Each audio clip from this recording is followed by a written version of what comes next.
soxna si na nga def. maa ngi fi salaamaaleykum. damay doon ci émission bi. dafa am lu ma dund pendant 4 mois sama mag moo yoroon atelier tailleur léegi ñun daa am ku fa ñëwoon ku ko doon liggéeyal. léegi bi mu ñëwee ci kër gi ñu jël ko comme employé muy liggéey si foofu naka te yoo borom ñaari tur léegi ñun dañuy dégg ay rumeur moom mu nekk ci kër gi baax ak ñun gentil yaatu lu nekk daal ñuy sekk ak moom kafre mu neex waxtaan lool ñun daal dem nañu ba bokk ak moom lépp ba yaakaar ni famille lañu. léegi nu mu tuddati waa koñ bi yëpp naan seen kii mooy loolu góor jigéen la góor jigéen la góor jigéen la ñun nag gëmuñu ko ñu teg ci suñu tànk. léegi benn jour dafa génnoon ñu ni daa am fu muy dem léegi bi mu génnee sam benn copine daal di ñëw daal ni seen tailleur bi de tey daa am rendez-vous. ma ni ko rendez-vous mu ni waa mu ni kii góor jigéen la ma ni góor jigéen kii de du góor jigéen mu ni si góor jigéen la kay man ko yow de gaw ma la bàyyi leen yàq der nii rek ngeen di def ku baax ngeen ni góor jigéen la. léegi ñu bàyyi ko ñu bàyyi mu dem mu daal di dem léegi bi mu demee daal di ñibbi si ay 3 heures du matin sax. bi mu ñëwee ñu dañ kaa dóor ba yaram bi yëpp yàqu ñu ni waa mu ñëw ci digg ëtt bi yuuxu ñu ni lii lan la nii mu ni dañ ma doon agressé fan mu ni côté cinéma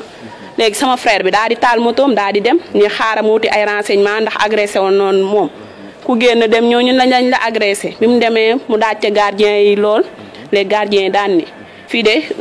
dégguma fi kenn ku ñu agressé fii daal kiñ fi ñaari góor a fi nekkoon di def lu leen neex léegi kenn ki daw na ñu dóor kenn ki ba est-ce que deewul sax ndax ñu ngi naan dee na wala deewul naka te yoo nangu ñoo xam kan la sax ndax moom dafa ñëw rek daal di dellu si waat ci kër gi bi mu ñëwee daal di nuyoo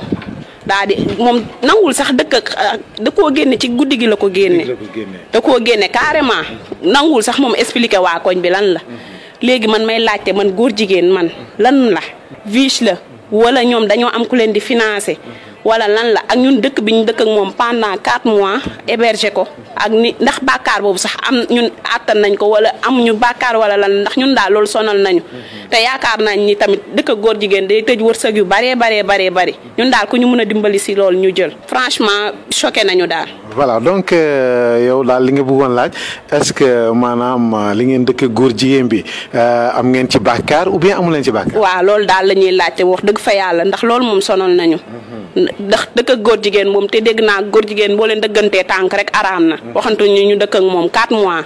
ñun daal bàkkaar boobu la ñuy laajte moom. mais yéen naïf ngeen parce que tamit dëkk ak góor jigéen 4 mois mais nan ngeen def ba découvrir teel leen ko découvrir xaar ba ñu agressé ko ba mu génn ngeen doo ko xam ci yéen. parce que moom ni ñuy dundee la dañuy toog waxtaan ñun géwél sax lañ ko jàppee ci kër gi dañoo jàpp ni kii nit ku saf xorom la rek ak ni muy café yaatoo yëpp ñu yaatal ko suñu bopp nekk te yoo góor jigéen la